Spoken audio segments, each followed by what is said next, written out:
Vedeli ste o tom, že váš mozog ignoruje 95% vecí, ktoré vidíte? V priebehu dňa vidíme okolo 11 miliónov informácií a zapamätáme si tak 40-50 z nich. Zvyšok je vlastne ako keby filtrovaný, lebo inak by sme sa zbláznili. Jeden z najväčších mind-blowing faktov je tzv. Percepčná slepota. Keď sa sústredíme na nejakú úlohu, mozog vypne všetko ostatné.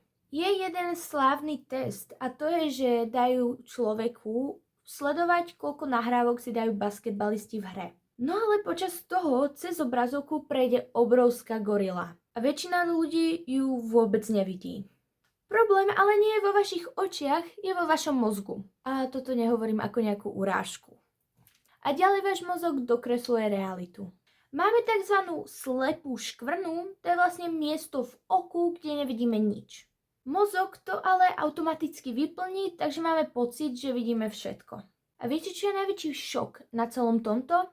Pri každom žmurknutí ste približne 0,3 až 0,4 sekúnd slepí. Ale mozog vám to skrýva. Takže denne stravujeme približne 25 minút v úplnej tme. A vlastne je to bez toho, aby sme o tom vedeli.